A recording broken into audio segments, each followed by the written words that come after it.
कर्मचारी भविष्य निधि संगठन यानी ईपीएफओ ने अपने करोड़ों एम्प्लॉयज और कंपनियों के लिए राहत भरी खबर दी है और ये खबर पीएफ रिटर्न फाइल करने को लेकर है। दरअसल ईपीएफओ ने अपने इलेक्ट्रॉनिक चालान कम रिटर्न यानी ईसीआर सिस्टम को अपग्रेड कर दिया है। इस नए बदलाव से न सिर्फ एम्प्लॉयर्स को राहत मिलेगी बल्कि एम्प्लॉयज के हित और भी ज्यादा सुरक्षित होंगे।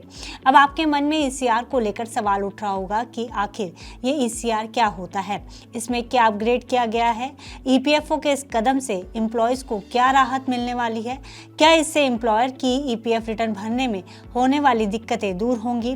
तो आपके इन सभी सवालों का जवाब हम आगे इस वीडियो में देने की कोशिश करेंगे। नमस्कार, मैं हूं गुंजन मित्तल और आप देख रहे हैं मनी नाइन। चलिए सबसे पहले पूरी कहानी समझते हैं। दरअसल ईपीएफओ ने अपने ईसीआर यानी इलेक्ट्रॉनिक चालान कम रिटर्न सिस्टम को अपग्रेड किया है। इससे अब क्या होगा कि एम्प्लॉयर के लिए रिटर्न फाइलिंग प्रोसेस और आसान हो जाएगा। ये सारा प्रोसेस ईपीएफओ की डिजिटल पहल के तहत होगा ताकि इंस्टीट्यूशंस और कंपनियों के लिए कंट्रीब्यूशन जमा करना तेज और ट्रांसपेरेंट हो सके। नए ईसीआर प्लेटफॉर्म में user friendly interface, automatic calculation tools और रियल टाइम डेटा वेरिफिकेशन जैसी सर्विस दी गई हैं। इससे एम्प्लॉयर को ईपीएफ रिटर्न भरने में होने वाली दिक्कतों का सामना अब नहीं करना पड़ेगा और गलती की गुंजाइश भी बहुत कम हो जाएगी। वहीं अगर इस नए अपग्रेड के पीछे का मकसद की बात की जाए तो इसका मकसद गलत ईसीआर को जमा करने से रोकना है। ये तो हुई बात ईसीआर में होने वाले अपग्रेड की, लेकिन आइए अब समझते हैं कि ईसीआर क्या है। तो ईसीआर एक ज़रूरी मंथली इलेक्ट्रॉनिक रिटर्न है जो एम्प्लॉयर्स इसे सबमिट करते हैं। इसमें मेंबर्स की सैलरी, ईपीएफ, ईपीएस यानी एम्प्लॉय पेंशन स्कीम, ईडीएलआई यानी एम्प्लॉयज़ डिपॉजिट लिंक्ड इंश्योरेंस जैसे प्लान्स की जानकारी रखी जाती है।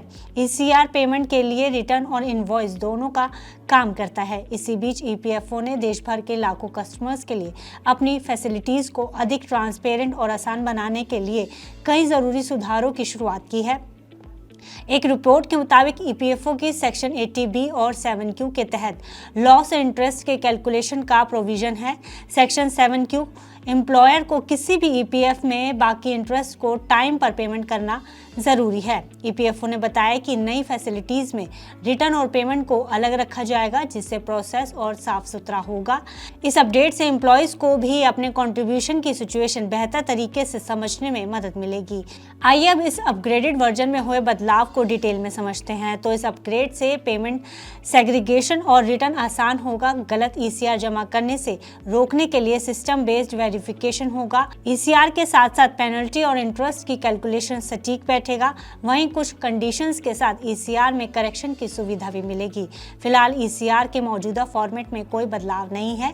इसके अलावा अगर ईपीएफओ में बदलाव की बात की जाए तो ईपीएफओ ने कई अहम बदलाव किए हैं, जैसे डेथ क्लेम करना अब आसान हो गया है। पीएफ मेंबर की मौत होने पर उसके नाबालिग बच्चों के बिना गार्डियनशिप और सर्टिफिकेट के ही पैसा बैंक अकाउंट में चला जाएगा। कहने का मतलब ये हुआ कि अब नाबालिग बच्चों के लिए क्लेम सेटलमेंट करना पहले से ज़्यादा आसान हो गया है।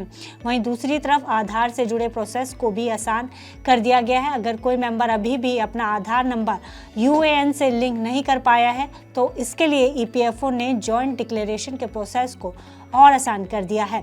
अब आधार से जुड़ी जानकारी सही कराने और लिंक करने में मेंबर्स को परेशानी नहीं होगी। तो ये रही पूरी कहानी ईसीआर में अपग्रेड की। ऐसी ही फाइनेंस से जुड़ी बाकी खबरों के लिए आप देखते रहिए मनी नाइन।